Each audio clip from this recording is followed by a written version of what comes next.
Hello everyone, welcome back to my channel. চলে আসলাম তোমাদের কাছে আজকে দারুণ একটা অভিজ্ঞতা নিয়ে। সবাইকে বলবো একটা করে লাইক করে দাও। যারা এখনো পর্যন্ত ভালোবেসে চ্যানেলটা সাবস্ক্রাইব করোনি তাড়াতাড়ি করে নাও। তো চলো বেশি সময় নষ্ট না করে ঘটনায় ফিরি। তোমাদের আমি বলেছিলাম যে আমি নেক্সট উইকে বাইরে বেরোচ্ছি, অনেক দূর যাব। হ্যাঁ, যাব। তোমরা পুরো বিস্তারিত জানতে পারবে কোথায় যাচ্ছি, কেন যাচ্ছি, কিসের জন্য যাচ্ছি। এবার ঘটনায় আসি। ঘটনাটা আমাদেরকে বলেন একজন রেল কর্মী। হ্যাঁ, আমরা প্রায় একটা বছর ব্যাক করে আসলো আমরা অনেক দিন পর একজন রেল কর্মী, যিনি একজন রেল অফিসার পদে নিযুক্ত এখনো আছেন, তবে উনি খুব সিনিয়র পদে আছেন। এরমই একজন মহান মানুষের অভিজ্ঞতা তোমাদের সাথে শেয়ার করব। তোমরা ঘটনাটা খুব মনোযোগ সহকারে শোনো। আমাদের আজকে স্যার ঘটনাটা পাঠান। স্যার বলেন যে ম্যাডাম, আমি পূর্ব রেলের একজন অধিকর্তা। আমি অনেক জায়গায় অনেক কাজের সাথে নিযুক্ত। একটাই পরিচয় আমার দিলাম, সেটা হচ্ছে আমি একজন রেল অধিকর্তা। আমি আমার বিষয় আজকে বেশি কিছু সোশ্যাল প্ল্যাটফর্মে জানাতে ইচ্ছুক না। শুধু বিস্তারিত ঘটনা কিছু আমি বলবো, কারণ আমরা অনেকেই জানি যারা হসপিটালের ডক্টরস আছেন তারাও কিন্তু অনেক সময় এরকম ভূতের মুখে পড়েন। তাদের অনেক অভিজ্ঞতা জীবনে ঘটে গেছে, ঘটছে, আর বর্তমানেও ঘটবেও। কিন্তু সব থেকে বড় কথা হচ্ছে আমরা কেউ এমন একটা সমাজে বসবাস করি, আমরা কাউকে আমাদের আসল মনের কথা শেয়ার করতেই পারি না। যেহেতু আমি একজন রেল অধিকারক, আমি আমার জীবনে ঘটে যাওয়া অনেকগুলো ছোট বড় ঘটনা আজকে শেয়ার করতে চলেছি। সোনা ম্যাডামের ইউটিউব চ্যানেলে যেরকমভাবে স্যার আমাদের ঘটনাটা মেল করেন, আমি সেরকমভাবে তোমাদের শেয়ার করছি। আমাদের স্যার বলেন, আমি খুব ভালো করে মনে আছে, সালটা ছিল 1998। সেই সালে আমি প্রথম জয়েনিং করি রেলে। তখন আমি এত নাম, এত মানুষের কাছে সম্মান, এই জিনিসটা আমি পাইনি। সবে সবে জয়েনিং করেছি। তবে প্রথম দিকে ভেবেছিলাম হয়তো আমি এই রেলের কাজে টিকে থাকতে পারবো না, কারণ জীবনে প্রতি কটা মানুষেরই ওঠা চড়া আছেই। আমার জীবনেও এরকম অনেক কিছু ঘটছিল, যেটা আমার পারিবারিক দিক থেকে। আমি যখন রেলে জয়েনিং করি 1998-এ, ওই সময় আমার বাবা এক্সপায়ার করে যান। হ্যাঁ, রেলে চাকরিটা পাওয়ার পর আমার বাবা দেখে গেছেন আমি রেলের চাকরি একটা ভালো পদ পেয়েছি। ওই সময় ওই পদটাই সবাই পায় না। তারপর আমার বাবা মারা গেলেন। খুব হতাশা, বাড়িতে খুব দুর্ভিক্ষ লেগে গেল, কারণ সবে সবে আমি জয়েনিং করেছি। টিকে থাকতে পারবো কি না তাও জানি না। আমার বয়সটা তখন অনেক কম, মনটা চঞ্চল। কি করব? না, 1 মাস স্যালারি নিয়ে আর আসবো না। দূর, ভালো লাগে না। সারাদিন ট্রেনের আওয়াজ, মানুষের হাজারো হাজারো মানুষের চিৎকার চেঁচামেচি, ছোটাছুটি, ঝগড়া ঝাঁটি, আর ভালো লাগে না। তারপর আমি আজও 98 থেকে আজ 2025, মানে কতটা বছর, আর ওনার বয়স কতটা বুঝতে পারছো? এখন যদিও উনি একটি পদে আছেন, খুব হাই ডিপার্টমেন্ট ওনার, আমি আজকে নাম বলতে পারবো না, অনেক বয়স হয়ে গেছে, অনেক বয়স, তবুও কিন্তু ওনার যাতায়াত পূর্ব রেলে আছেন। উনি বলেন, আমার ঘটনাটা আমি বলি। আমার খুব ভালো করে মনে আছে 1998-এ, মানে আমি 1998-তে যোগদান করি কাজে। তারপর এই ঘটনাটা শুরু হলো। সেটা হচ্ছে 1997 সাল। হঠাৎ এত বছরের অভিজ্ঞতা, তখন আমি বেশ জমিয়ে চাকরি করছি একজন অফিসার পদে। প্রত্যেকদিন রাতের বেলা প্রায় আমাকে থাকতে হতো। আমি যখন রেলের কোয়ার্টারে থাকতাম, তখন আমি যখন কোয়ার্টার থেকে বাড়ির দিকে আসতাম, মানে আমার যে অফিস রেলের, ওখান থেকে রেলের কোয়ার্টার পাই, ওখানে যখন আমি থাকতাম তখন আমি বিয়ে করে ফেলি। অতদিনে আমার বিবাহিত বউর, আমার আর আমার ছোট্ট একটি ছেলের সুন্দর গোছানো সংসার, সাথে আমার মা থাকতেন। আমি যখন আসছি, প্রথম একদিনের ঘটনা, একটি মেয়ে একটা ছোট্ট ফ্রক পরা, সাদা রঙের, পায়ে সাদা সাদা মোজা, কিন্তু কেস অথবা জুতো, কোনো ধরনের স্যান্ডেল কিছুই নেই। মেয়েটি একটা গাছের গোড়ায় রেল লাইনের পাড়ে একটা ছোট্ট কলকে ফুলের গাছ ছিল। কলকে ফুলের গাছের নিচে অনেক রেলের পাত পড়ে থাকতো। ওই রেলের পাত ঠিক ওখানটা একটা মেয়ে রাতের বেলা বসে থাকতো। যখন আমি অফিস থেকে কোয়ার্টারে ফিরতাম, তখন আনুমানিক 11টা, 10:30, 10টা এরকম সময়। তো খুব ভালো করে মনে আছে, একদিন ঝিরঝির ঝিরঝির ঝিরঝির করে বৃষ্টি পড়ছে। আমার কাছে ছাতা ছিল না। আমি সামনে আমার ব্যাগটা নিয়ে, যেটা অফিসিয়াল ব্যাগ, সেটাকে বুকের সামনে জড়িয়ে নিয়ে আমি খুব তাড়াতাড়ি রেল লাইন পার হয়ে যখন আমার কোয়ার্টারের একদম রাস্তায় ঢুকবো, আমার চোখ পড়ল ওই মেয়েটার দিকে। মেয়েটার বয়স আনুমানিক 13 থেকে 14 কি 15, এর বেশি না। মেয়েটি পায়ের উপর পা তুলে গালের মধ্যে হাত দিয়ে চুপ করে ওই গাছের নিচে বসে রয়েছে। ওখানটা যদিও খুব একটা আলো নেই, হালকা একটা আলো ওখানে পড়ে, দূরের একটা আলো এসে। আমি মেয়েটাকে দেখলাম, দেখে ভাবলাম একটা বাচ্চা মেয়ে রেল লাইনের পাড়ে বসে আছে, এইখানে কোয়ার্টার, এরকম তো কোয়ার্টারে কেউ এতটা মানে আনকেয়ারলেস না যে তার বাড়ির মেয়েকে এরকমভাবে ছেড়ে দেবে এত রাতে। তখন আমাদের স্যার মেয়েটার দিকে যখন দুটো স্টেপ ফেলে এগোতে যায়, তারপর আবার ভাবে যে না, দরকার নেই, বাড়ির দিকে চলে যাই, বৃষ্টি পড়ছে টিপটিপ করে, কখন আবার ঝমঝমিয়ে নেমে যাবে। কারণ কোয়ার্টারের যে রাস্তাটা শুরু হয়, ওখান থেকে বাড়িটা অনেকটাই 8 নম্বর। কোয়ার্টারের নাম্বার ছিল 8 নম্বর, মানে 1 যাবে, 2 যাবে, 3 যাবে। এবার 1, 2, 3 তো পরপর থাকে না, কিছুটা গ্যাপ দিয়ে, কিছুটা মাঠ, কিছুটা বাগান, কিছুটা রাস্তা, কিছুটা গলির ভিতর, এরম করে 8 নম্বরে। যাই হোক, মন মেজাজটা আমার বেশ ফুরফুরে। আমি আর ওইদিকে কোনো মন না দিয়ে আমি না কোয়ার্টারে চলে যাই।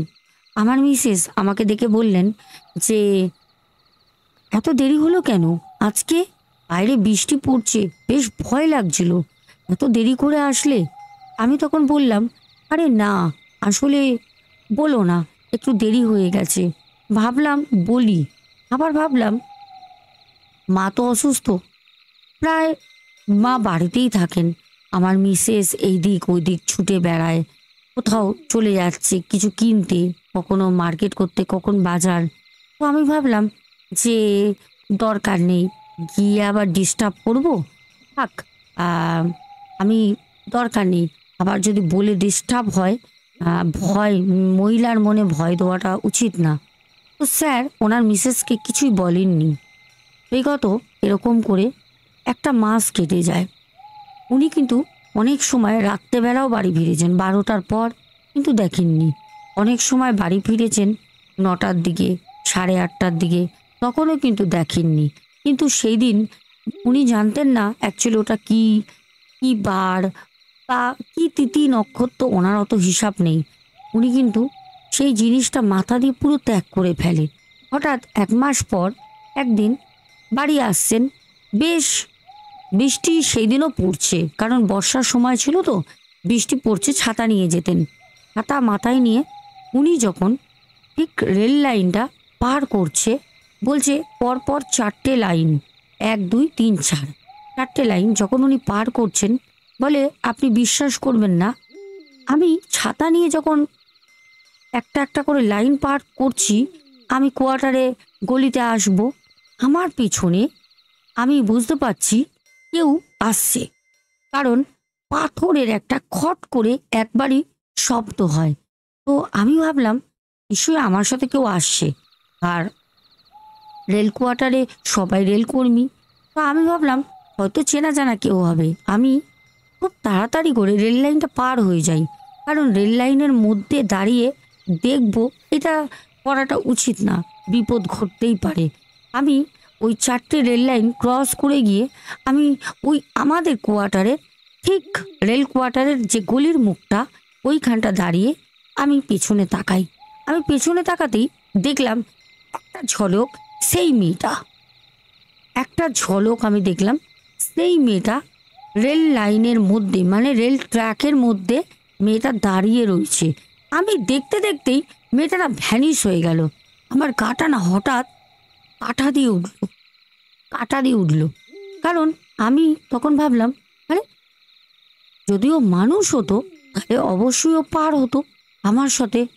আরে তখন ভাবলাম সেই মেয়েটা না, সেই সাদা রঙের ফ্রক পরা, পায়ে মোজা, হ্যাঁ আমি তো ভুল দেখিনি, সেই মেয়েটাই। আমার শরীরটা ভার হয়ে গেল। হঠাৎ আমি যখন আমার রেল কোয়ার্টারের গলির মধ্যে ঢুকি, আমি খুব তাড়াতাড়ি ছাতাটা নিয়ে খুব খুব জোরে জোরে আমি হাঁটছি। আমার শরীরের ভিতরে অস্বস্তি লাগছে, বুকের ভিতরটা না কিরম যেন গোলাচ্ছে। আমি তখন বুঝতে পারলাম নিশ্চয়ই আমার শরীরটা খারাপ করবে। আমি ভয় পেয়েছি। আমি তখন হনুমান চাল্লিশা, আমি সকালবেলা প্রত্যেক দিন হনুমান চাল্লিশা পাঠ করি। বিশেষ করে শনিবার মঙ্গলবার তো করিই করি, কারণ আমি নিজে পুজো প্রত্যেক দিনই দিই। আমার ছোট বাচ্চা নিয়ে আমার ওয়াইফ পারে না, যার কারণে আমার বেশ মুখস্থ হয়ে গেছে। আমি কিন্তু হনুমান চাল্লিশা পাঠ করতে করতে আমি বাড়ি চলে আসি। যখন এসে কোয়ার্টারের বেলটা, ডোর বেলটা আমি বাজালাম, আমার মা এসে বলল, কিরে বাবু, আজকেও বাইরে এত বৃষ্টি পড়ছে, হ্যাঁ তুই ভিজে যাসনি তো? আমি আমার মাকে বললাম, না না আমি ভিজিনি, তুমি সরো, আমাকে ঢুকতে দাও তো। মা বলল, ছাতাটা দে আমাকে, আমি বাইরে একটা জায়গায় ঝুলিয়ে রাখি। আমি মাকে বললাম, ঠিক আছে নাও। ছাতাটা বন্ধ করিনি, মায়ের হাতে দিয়েই আমি সোজা চলে যাই আমার রুমে। দেখলাম আমার মিসেস শুয়ে আছে, আমার মেয়েকে ঘুম পাড়াচ্ছে। আমি ওকে ইশারা করে বললাম যে আমি এসে গেছি, আমি এসে গেছি, আমি ফ্রেশ হয়ে আসছি। তো আমার মিসেস, ও নালে উঠে পড়বে যে পাপা এসেছে, পাপা এসেছে। তো আমার মিসেস আমার মিসেস ইশারা করে আমাকে বলল, তুমি যাও। আমি ওয়াশরুমে গেলাম। ওয়াশরুমে যাবার পর আমি খুব ভালো করে মনে আছে, আমি ভালো করে ফ্রেশ হয়ে, কারণ আমি প্রায় ভিজেও গেছিলাম, ভালো জোরেই বৃষ্টিটা আসছিল। তো আমি জলও জমে গেছিলো, বুট টুট সবই ভিজে যায় আমার। তারপর যাই হোক, আমি আমার মিসেসকে বললাম যে মেয়ে ঘুমিয়েছে? আমার মিসেস বলল হ্যাঁ। আমি বললাম আমাকে ডিনারটা দিয়ে দাও, আমি শোবো, আমার শরীর ভালো লাগছে না।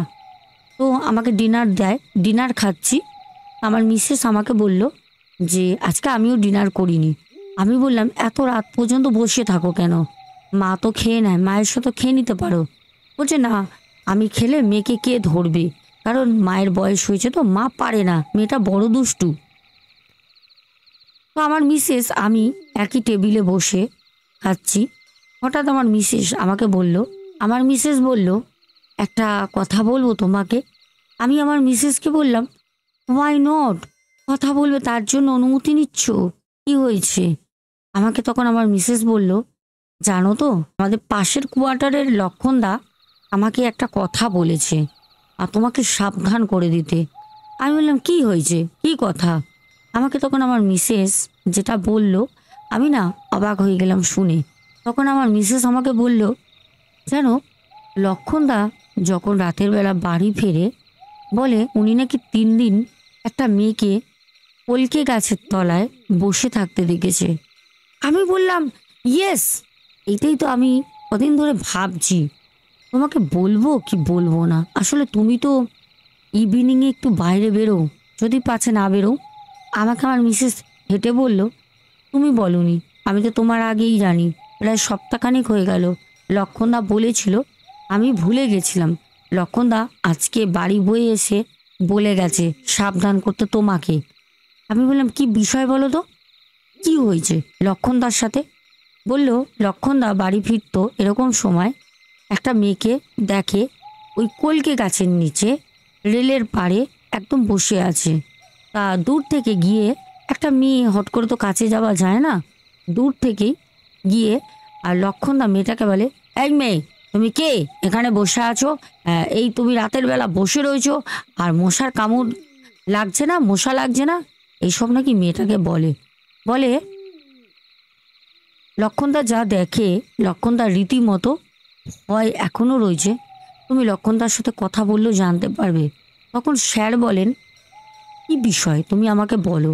তখন স্যারের যিনি মিসেস ছিলেন উনি বলেন, লক্ষণদা যখন মেয়েটাকে ওখানে বসে থাকতে দেখে কলকে ফুল গাছের নিচে, তখন মেয়েটাকে বকা দেয়, যাতে কারোর সাথে রাগারাগি হয়েছে, কি কোয়ার্টারের মেয়ে, হ্যাঁ নতুন নতুন অনেকেই তো কোয়ার্টারে আসে বা অন্য কোথাও থেকে এসে বসে আছে, মেয়েটাকে বকা দেয় বাড়ি যাওয়ার জন্য। বলছে 4 নম্বর ট্র্যাকে ওই সময় রীতিমতো ট্রেন আসছে। মেয়েটাকে যখন ধমক দেয়, বলছে ওই মেয়েটা ওই 4 নম্বর যে ট্র্যাক, ওই রেল ট্র্যাকের উপর দিয়ে হেঁটে সোজা চলে যাচ্ছে। আর লক্ষণদা পেছনে পেছনে মেয়েটার ছুটছে। বলছে, দিদি আমি ছুটছি, মানে স্যারের মিসেসকে বলেন, লক্ষণ দা যিনি আছেন উনি একজন কোয়ার্টারে থাকেন, রেলকর্মী। আমি ভাবলাম মেয়েটা হয়তো সুসাইড করবে, আমি মেয়েটাকে বাঁচানোর জন্য দৌড়াচ্ছি। মেয়েটা কিন্তু হাঁটছে, মেয়েটা হাঁটছে। আমি সেদিন হয়তো মারা যেতাম, মেয়েটা হয়তো আমার মৃত্যুটাই কাম্য করেছিল, কিন্তু সেটা হয়নি। কারণ মেয়েটা যখন 4 নম্বর দিয়ে হাঁটছে, আমি মেয়েটার পেছনে দৌড়াচ্ছি, মেয়েটা হাঁটছে, বিষয়টা বোঝার লক্ষণদা যেহেতু উনি এই কাজে 35 বছরের অভিজ্ঞতা ওনার আছে, উনি বুঝে যায়, এর আগেও এরকম অনেক অভিজ্ঞতা ওনারও হয়। তখন বলছে যে উনি যখন দেখেন মেয়েটা হেঁটে যাচ্ছে, উনি দৌড়ে গিয়ে মেয়েটাকে ধরতে পারছে না, ডিস্টেন্স একই রয়েছে, মেয়েটা হেঁটে যাচ্ছে নর্মালি, চড়ে না, আর লক্ষণদা দৌড়াচ্ছে, কিন্তু ডিস্টেন্স একই রয়েছে, কমছে না। ট্রেনটা যখন একদম সামনে আসে, মেয়েটাকে যখন ধাক্কা দিল, মেয়েটা তো নেই, ধাক্কা কারোরই লাগলো না। মাথা যে মেমোরিটা একদম সঠিক জায়গায় ছিল, ভয় না পেয়ে লক্ষণদা ট্র্যাক থেকে লাফ মেরে বাইরের দিকে ঝাঁপ দেয়। লক্ষণদার কপালের এখানটা কেটে যায়, কারণ ওখানে রেলের অনেকগুলো পাত ফেলানো ছিল। লক্ষণদা উঠে কোনো রকম বাড়ি আসে। লক্ষণদার মাদুলি আছে, লক্ষণদার সাথে কিছু হয়নি, কিন্তু ভয় পায়, একটু ব্লিডিং হয়। লক্ষণদা বলেন, আমি ছাড়া, আমার 35 বছরের অভিজ্ঞতা বলে আমি বেঁচে যাই, আমি ছাড়া সত্যি কথা বলতে অন্য কোনো মানুষ থাকলে সেদিন 4 নম্বর ট্র্যাকে কাটা পড়তো, রেলে কাটা পড়তো, কেউ বুঝতেই পারতো না, ভাবতো ধাক্কা দিয়ে চলে গেছে। সত্যি কথা বলতে ধাক্কা দিয়ে যায়নি, ওটা একটা খুন করা হতো, মানে ওইটা একটা আত্মার সাথে গিয়ে তার মৃত্যুটা চলে যেত, কিন্তু সেটা হয়নি। এবার ঘটনাটা আমি বলি লক্ষণদার। আমাদের স্যার বলেন, আমার সাথে ওই মেয়েটার দেখাটাই হয়, ছোটো বড় অনেক অভিজ্ঞতা আছে, তার মধ্যে আরও একটি ঘটনা আমাদের স্যারের। স্যার বলেন, এইটা ঘটে হচ্ছে আমার সাথে 2001 সালে। খড়গপুরে আমি কিছু ডিউটিতে ওখানে যাই। খড়গপুরে আমার 1 মাস থাকতে হয়। খড়গপুরে আমি একটা অভিজ্ঞতার শিকার হই। রাত তখন প্রায় 1:30 বাজে, শীতের সময়। আমি প্ল্যাটফর্মের ওপরে হাঁটছি, এমনি হাঁটছি। আমার সেদিন শরীরটা ভালো লাগছে না, ঘুম আসছে না, শরীরের মধ্যে একটা অস্থিরতা। ভাবলাম একটু হাঁটলে শরীরটা রিলিফ হবে, আর পরের দিন আমি কিন্তু বাড়ি ফিরবো, আমার 1 মাসের কাজ কমপ্লিট। শেষ রাত আমার খড়গপুর প্ল্যাটফর্মে আমি ঘুরছি। হঠাৎ একটা মহিলার আর্তনাদ করে চিৎকার চেঁচামেচি কান্না শুনতে পারি, খুব চিৎকার করছে, বাঁচাও বাঁচাও, কে আছো বাঁচাও। আমি হট করে আমার মাথাটা ঘুরিয়ে দেখলাম, আরে একদম একটা অনেক দূরে একটা মানে জঙ্গলের সাইডে, আর খড়গপুর তো অনেক বড়, অনেক স্টেশন, একটা জঙ্গলের সাইডে একটা মহিলা মাথায় বরকা পরা মানে দাঁড়িয়ে রয়েছে, দাঁড়িয়ে নড়ছে চড়ছে চিৎকার করছে। আমি ভাবলাম বোধ হয় এইদিকে কোনো জায়গায় যাচ্ছিল বা কিছু ট্রেন ধরার জন্য আসছিল, কিছু একটা হবে। ওনার মনে হয় রেলের যে ডবল ট্র্যাক থাকে ওখানে পা ঢুকে গেছে, এইটাই কিন্তু ভাবে এখানে পা ঢুকে গেছে। আর এইটাই ভেবে সব থেকে বড় সমস্যায় বলো বিপদে বলো পড়তে পড়তে উনি কিন্তু বেঁচে যান। বলছে আমি যখন রেলের মানে যে আমি প্ল্যাটফর্মে হাঁটছিলাম, আমি দৌড়ে যাই যে কি ব্যাপার, যদি পাছে ট্রেন আসে ও তো অ্যাক্সিডেন্ট হয়ে যাবে, যদি আমি কিছু হেল্প করতে পারি, কারণ আমি একজন রেল অফিসার, আমার তো সবার সাথে একটা ফোন নাম্বার আছে, একটা ফোন করলেই হয়তো সেই পাতটা খুলে দেবে, ক্রসিং যেটা থাকে। বলছে আমি যখন ছুটে যাই তখন দেখলাম মহিলাটি দাঁড়িয়ে ছিল, আমি দৌড়াচ্ছি দাঁড়িয়ে রয়েছে, সামনে যখন গেলাম মহিলাটি দেখলাম অলরেডি মৃত।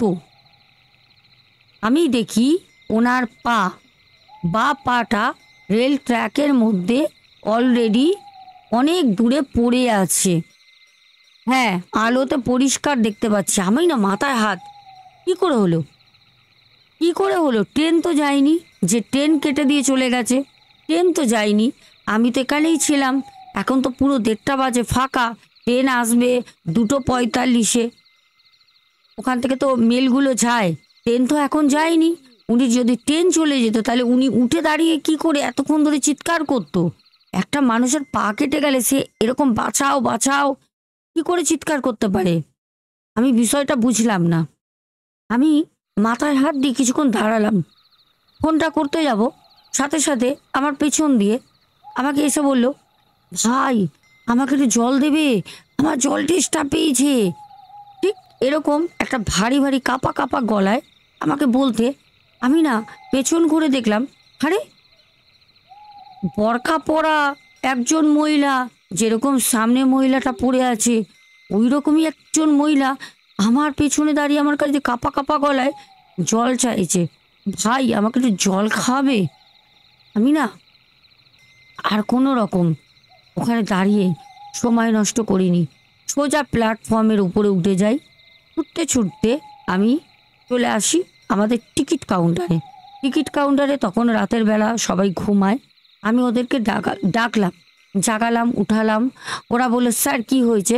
স্যার আপনি তো কালকে মানে আজকে ভোরে বাড়ি ফিরে যাবেন স্যার, কি প্রবলেম হয়েছে স্যার? আমি তখন বললাম, তোমরা দুজন আমার সাথে একটু এসো তো। তারা আমার সাথে আসে, টর্চ আছে, ওরকম অ্যাক্সিডেন্ট হয় তো, জিআরপিএফ যারা থাকে তাদের টর্চ টর্চ সব থাকে ওখানে। ওরা দুটো টর্চ নিয়ে আমার পেছনে আসে। আমি যখন দেখালাম তখন ওরা দেখে ডেড বডিটা, পাটা কেটে গেছে, মহিলাটির বা পা মানে অনেকটা দূরে পড়ে আছে। দেখে যা মনে হলো মহিলাটি ঘন্টাখানিক আগে রেলে কাটা পড়েছে। আমাকে বললো, স্যার কি হয়েছে স্যার? আমি জিআরপিএফকে ফোন করছি, ও নিয়ে যাবে।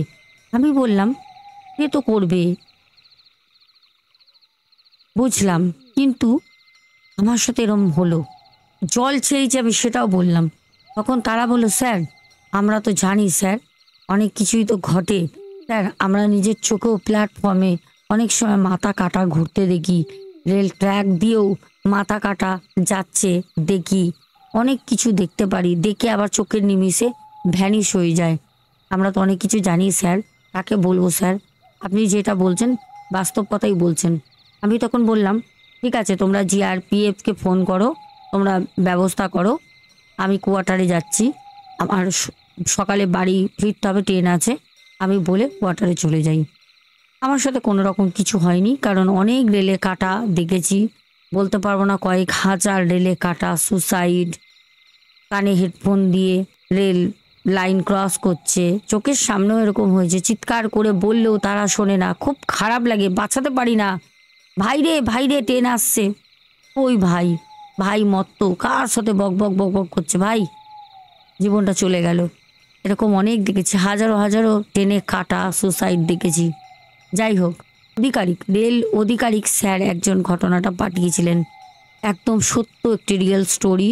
ঘটনার মধ্যে কোনো রকম ভুল ত্রুটি বা কোনো রকম বানানো বলে মনে হবে না, কারণ স্যার একজন অনেক বড় মানুষ। যদি ওনার নাম আমি প্রকাশ করি তাহলে হয়তো অনেকেই খোঁজ নিয়ে দেখলে বুঝতে পারবে উনি কি মানুষ।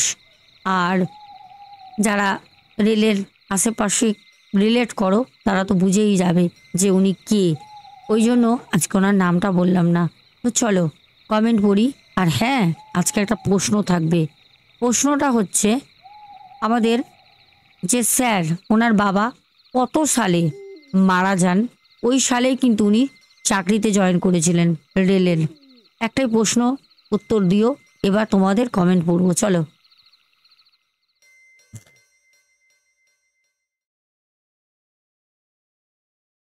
তো প্রিয় দর্শক বন্ধুরা, প্রথম কমেন্ট করেছো নেহা মাইতি, পাপ্পু দে, ভাস্কর অধিকারী ভাই, সন্তুর দুনিয়া, অনিন্দিতা কুমার, বনু, রূপা দে। হ্যাঁ, আর একটা কথা, অনিন্দিতা কুমার যে বোন, ওর ট্যালেন্টের মানে যত তারিফ করব তত কম হবে। এইসব মানুষের তারিফ করা যায় না, গড গিফটেড বলা যায়। আমি একটা ছোট্ট করে ভিডিও তোমাদেরকে শেষে দিয়ে দেবো, তোমরা দেখবে। কালকে বোনের সাথে মিট আপ করেছিলাম দুপুরবেলা, বোন আমাকে সারপ্রাইজ করে দিয়েছে। সাথে ও যে আমাকে কতটা ভালোবাসা, আর একটা সারপ্রাইজ, মানে সারপ্রাইজও বলা যায় না, মানে আমি অবাক হয়ে গেছি। সত্যি কথা বলতে আমার কোনো ভাষা নেই, কারণ ওর পরিশ্রম, রাত জেগে সেই জিনিসটা করা, ও একটা ট্যালেন্টেড পারসন, এইটুকুনি আমি বলতে পারি। যে ও খুব ভালো থাকুক, ওর পাশে আমি সব সময় আছি, আর আমি সব সময় থাকবও। তো তোমাদেরকে আমি শেষে দিয়ে দেবো কিছু জিনিস, সাথে থেকেও শেষ পর্যন্ত দেখো। তারপর রূপা দে, মাহি রয়, শুভঙ্কর ঘোড়ই, তারপরে কমেন্ট করেছো কিউট দিশা ব্লগ, তারপরে এস দেব রয়, হ্যাপি হোলি বনু অনেকদিন পর, অ্যাঞ্জেলিনা সোরেন, এস দেব রয়, নন ওয়ান ভাই, ভাই হ্যাপি হোলি, নো ওয়ান ভাই আমার। তারপর আব্দুল হক ভাই, তোমাকেও হ্যাপি হোলি। আচ্ছা, মাহি রয়, সবাইকে হ্যাপি হোলি মাহি রয়। তারপরে অনিকা মুর্মু, তারপরে এসমি ভট্টাচার্যা, তারপরে বনশ্রী দে দিদি ভাই, মৌ রয়, তারপর পিন্টু ঘোষ, তারপরে অভিরূপ সর্দার, তারপরে টুকু সাবারবাল, তারপরে টুকাই বেরা দিদি ভাই। আচ্ছা, গার্গিল করছি দিদি ভাই, কিচ্ছু হচ্ছে না। অভিরূপ সর্দার, পরপর তিনটে কমেন্ট করেছো। জলি হাজরা, তারপরে সুদীপ্ত ব্যানার্জি, সুনীল কুমার, তারপরে সুনীল সুনীল ভট্টাচার্যি বলেছো পুকুরের চারপাশে সিসিটিভি ক্যামেরা লাগাতে হবে, তাহলেই বোঝা যাবে কে কি করছে। সিসিটিভি ক্যামেরাতে সব ধরা পড়ে যাবে। অবশ্যই এই কমেন্টটা আমাকে যিনি ঘটনাটা শেয়ার করেছেন, অবশ্যই উনি দেখবেন। আশা করি কিছু তো উদ্যোগ অবশ্যই নেওয়া হবে। গার্গী সুর বোন, সুমনা ভট্টাচার্যা, পরপর দুটো কমেন্ট করেছে। শেউসি Sujata Das, Nilima Singh, Panther Gaming YT, তারপরে জাসমিন। জাসমিন অনেক দিন পর, কোথায় ছিলে? শুভজিৎ বলেছ হোটেলটার নাম কি? হোটেলটার নাম আমি তো এখানে বলতে পারবো না, আমাকে ইনস্টা নালে হোয়াটসঅ্যাপে বলতে হবে। অনেক কাউকে বলে দিচ্ছি, আসলে এত সবাই তোমরা নাম জিজ্ঞেস করো, কেউ কেউ মিস হয়ে যাও। আচ্ছা, বলে দেবো। তারপরে পাপিয়া দাস বসাক বলেছ ঘুরতে গেলে তো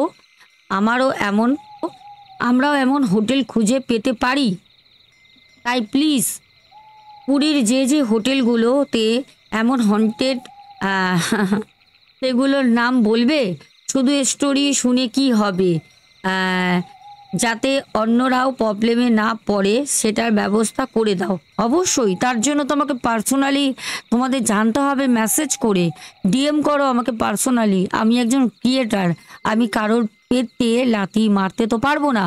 একটা হোটেল চলে, তার পেছনে অনেক বিজনেস হয়, অনেক জনের পরিবার চলে। সব থেকে বড় কথা, একটা হোটেল পুরো হন্টেড হয় না, একটা রুম হন্টেড হতে পারে, দুটো রুম হতে পারে। তার জন্য একটা 5 তলা 4 তলার হোটেল কখনোই বন্ধ করা যায় না। অনেক হোটেল আছে আমরা নিজেরা জানি যেগুলো রুম লক করা থাকে, তারা কাউকে দেয় না ভাড়া। আবার অনেকে আছে যারা টাকার জন্য দিয়েও দেয়। আমাকে আলাদা করে মেসেজ করো, আমি জানিয়ে দেবো। মিনি কিচেন লাভার দীপিকা, বাহ খুব সুন্দর। হোয়াইট কিং বনু, লাভ ইউ টু বনু, পরপর আমাকে 3টে কমেন্ট করে। আচ্ছা, বং ভুতুরে আমাদের এক বন্ধু, সেও কমেন্ট করে, খুব ভালো লাগলো, বলেছে বিগ ফ্যান ম্যাডাম, হোয়াটসঅ্যাপ করতে পারি? অবশ্যই অবশ্যই, আসলে আমি সময় দিতে পারি না। আর তোমার সাথে তো আমার একটু হাই হ্যালো হয়েছে। পেয়াস ভাই, তারপর রমা কর্মকার, তারপর রাজকুমার নন্দী, আচ্ছা, তারপরে সুপর্ণাদি, তারপরে প্রদীপ দাস, কি ঘাম হচ্ছে, গরম লাগছে, চন্দনা গোপে দিদি ভাই, রেশমি ভট্টাচার্যা, তারপরে কমেন্ট করেছো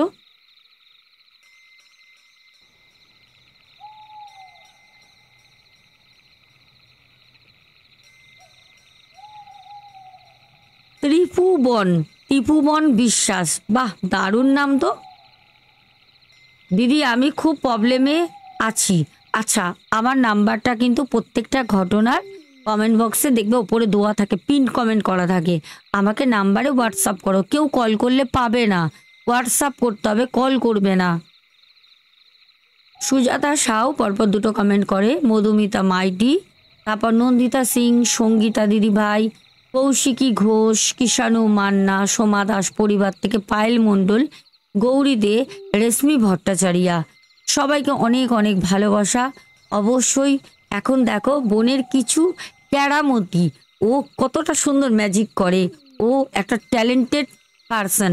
অবশ্যই ওর ট্যালেন্ট দেখে তোমরা কমেন্টে কিছু হলেও বলে দিও। বাবা সারপ্রাইজ আসছে, ওরে বাবা,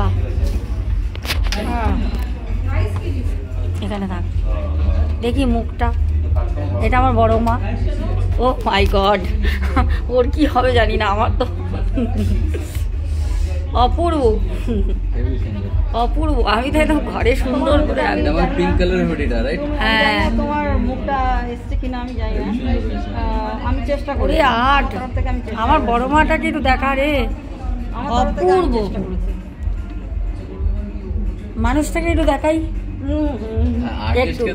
আর্টিস্ট, এই যে আর্টিস্ট, একদম লাজুক, এত সুন্দর ওর হাতের কাজ, সত্যি এখন হাসছে। আরে মন খুলে হাস পাগল।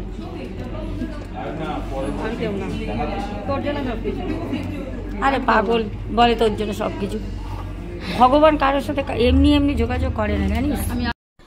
বনু, I am very very sorry, তুই অনেক করে বলেছিলিস আমার ফেসটা দেখাস না, আমি শুধুমাত্র দিলাম যাতে ভিডিওর মধ্যে থাকে, সারা জীবন ভিডিওর মধ্যে অমর হয়ে থাকিস, তুই আমার সাথে থাকিস।